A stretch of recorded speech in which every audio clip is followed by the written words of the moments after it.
If you opened the Sydney Morning Herald or The Age this morning, you might have choked on your coffee. These papers usually try to frighten you with global warming and the so-called climate crisis, but today it was a bold declaration about the threat of war with China, the red alert. Australia faces the threat of war with China within 3 years, the 9 newspapers declared, and we're not ready. This special report came with embedded video online.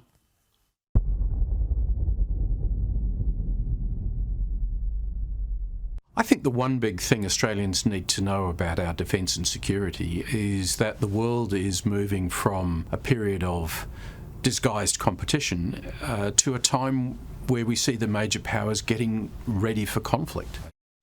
Sobering stuff, isn't it? We've heard from Peter Jennings often on this stuff on this station, of course.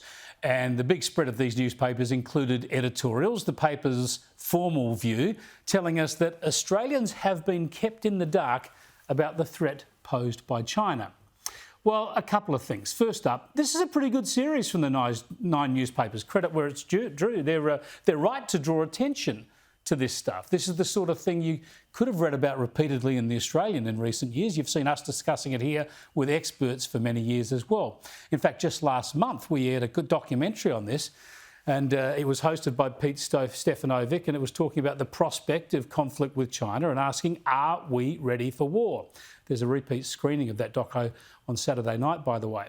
So that's my second point here, that Australians have not been kept in the dark. More to the point, those raising the alarm have often been howled down. One of the leaders of this debate was the late Major General and Senator Jim Molan. We are likely in the next 3 to 5 years, or in the next 5 to 10 years, to be involved in a war between China and the United States. Former Major General and Liberal Senator Jim Molan says Australia must develop a national security strategy to prepare for war. A war is more likely now than it's been probably for 75 years. Now, they're pretty frightening words, but they're also carefully calibrated, and they're now endorsed by so many other people. But what was the reaction from the then Labor opposition? Labor says speculating about war is only making a bad situation with China worse. What we need now is a calm and strategic approach from Scott Morrison. Yeah, and incredibly, one opposition leader thought the solution was, well, you listen for yourself. What exactly are you talking about when you say you want some deeper military cooperation with China? Well, what we're talking about is not treating China as the enemy. And there were plenty in the media who were in denial too, especially at the ABC. There's a bully in the school, and the bully's name is China. You know, when you look at what China has done in the South China Sea, almost to reinvent the geography of that key shipping area, Samoa, the Solomons. It's recently opened an embassy in Kiribati. Now, these are not. This is not necessarily evidence of bullying, is it? This is not evidence of bullying, says the ABC host. And what about the key players now, those who are in federal cabinet now? Here's the foreign minister back in the opposition days criticising coalition warnings on China. The strait between Taiwan and China is one of the world's most dangerous flashpoints, and Penny Wong thinks the Morrison government is playing with fire.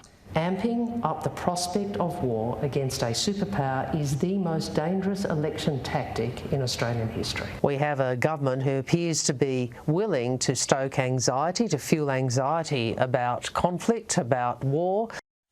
So it seems Wong is happier lecturing Britain about the evils of colonialism than she is about calling out communist strategic aggression. What about the man who is now Defence Minister? I don't think China is the Soviet Union, and I think the rise of China is something that fundamentally we should embrace. And I think it is important to note, as I often do, that I don't think with the Chinese government or with China we're talking about the former Soviet Union. This is not a country which is seeking to export its ideology or its system of government to us or anyone else. During this week, the ambassador has come out and said there's no intention to seek hegemony, to seek expansion or spheres of influence Is that an accurate statement? I mean, I take the Chinese ambassador for what he's saying. The important point here is that it would remain a profound mistake to define China as an enemy. Pretty naive stuff, isn't it? And Miles was no orphan. This is why I was so worried about this issue before the election. But I've got to say, so far in government, Labor have been reassuringly strong on China. But it's a clutch of former Labor operatives, very senior Labor people, who keep running lines that would launch 1,000 smiles in Beijing. But there's nothing to underpin an analysis which says that there is any crisis imminent. That's why, frankly, I've been puzzled by the drums of war language, or Dutton's language as Minister for Defence, refusing to rule out the possibility of war with China over the Taiwan Straits. Mr Keating railed against the bosses of Canberra's security agencies, saying they'd lost their strategic focus through an obsession with China. The nutters are in charge the security agencies that would be advising Labor. Oh, yeah, well, you clean them out. Yeah, then there's the former Foreign Minister and one-time New South Wales Premier Bob Carr. He's always out there with a benign view on China. He tweeted attacking Molan, those words we heard earlier, and others, and he declared talk of the China threat was propaganda designed to feed war hysteria with one goal, recruiting Australia to any showdown between China and the US. Yes, as the Chinese military build-up continues, there are none so blind as those who will not see. The Chinese military budget continues to increase. It's up another 7% this year to $330 billion. I guess Carr and the other acolytes figure all this spending is about bolstering Chinese peacekeeping capabilities, or perhaps getting ready to defend themselves from a US invasion. I mean, really.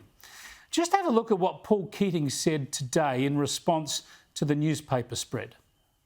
Today's Sydney Morning Herald and Age front page stories on Australia's supposed war risk with China represents the most egregious and provocative news presentation of any newspaper I have witnessed in over 50 years of active public life.